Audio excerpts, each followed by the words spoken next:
السلام الخوت، كنتمنى تكونوا كاملين بخير وعلى خير، ومرحبا بكل متابع جديد. اول حاجه كنبغي نعزي خوتنا الجزائريين، البركه في راسكم. الله يرحم هاد الناس اللي ماتوا. شفت فيديوهات مؤلمه بزاف ديال واحد الراجل مسكين ماتلو، توفى له الاب ديالو. قالك ما شبعش من الاب ديالو، ما كاينش اللي كيشبع من والديه. قالك هاد السيد هذا ما شبعش من باه وتوفى في هاد الحافله هادي. واحد مشى يجيب بنته، ما رجعش مسكين. كاين اللي مشاو له الوالدين ديالو، كاين اللي خوتو، كاين اللي حبابو. في هاد الحافله هذه اللي طاحت في هاد الواد اللي خانز. للاغلبيه ديال الناس اللي ماتوا في هاد الحافله هذه ماتوا شي 18 واحد. الاغلبيه اللي ماتوا بالاختناق، بهذا الريحه اللي في داك الواد الخانز. والحافله مدقدقه، الحافله عندها سنين ومنين. فين هو هذا الرئيس ديالكم اللي اللي كيقول لكم حنا الجزائر الجديده؟ فين هي البنيه التحتيه؟ تخيلوا معايا ان جوج ديال القنوات اللي تكلموا خرجوا تكلموا، حبسوا لهم القناه ديالهم يومين حيت هما خرجوا تكلموا على هذا الشيء هذا. ودا قالوا لهم حقا، حيت نتوما مشيتوا صورتوا الناس في السبيطار هما مازالين مرض، والناس مساكن مشاو غينقلوا الخبر.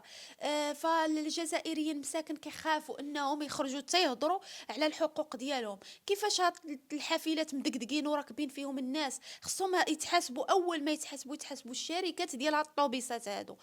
راه ماشي غير في الجزائر، راه حتى في المغرب راه كاين التهميش في هاد الطوبيسات. ولكن الجزائر راه بزاف، راه المغرب بعدا شويه، ولكن الجزائر راه كارثه كبرى في الطوبيسات. راه مساكن. هاد الطوبيس هذا راه عرفتو مدقدق عنده سنين ومنين ومازال كيتمشى.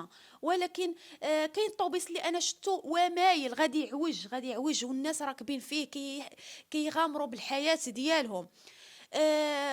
خاص الصراحه، خاص الناس تتكلم، خاص الشعب هو اللي خصو ياخذ الحق ديالو، حيت الحق يؤخذ ولا يعطى. خص اي واحد الحق ديالو ما لقاش يخرج ويطالب بحقه.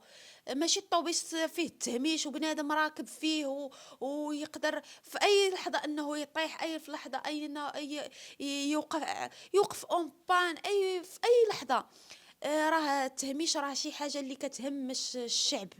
ولكن كيف ما قلت لكم، الشعب خصو يوعى، الشعب خصو يتكلم، وهي هذه القضيه هذه ان 18 واحد اللي توفى، خرجوا هضروا على الحقوق ديالكم. كيف ما كان في المغرب، حنا عندنا بعدا الطوبيسات كيحيدوا من كازا، كيجيبوهم للمدن بحال دابا فاس. يجيبوهم من طنجة، يجيبوهم من الفاس شويه كيرموا من العام للعام كيبدلوا الطوبيسات. واخا كاين نقص، راه ماشي زعما راه 100% عندنا الطوبيسات مزيانين، ولكن شويه ماشي بحال الجزائر راه سنين. راه الطوبيس عنده اعوام. نتوما شنو بالكم في هذه الحادثه هذه؟ ترحموا على هاد الناس هادو، الله يرحمهم ويوسع عليهم. خوتكم المغاربه معاكم.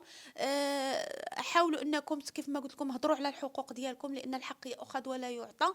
باش ما تكونوش ضحايا في المستقبل.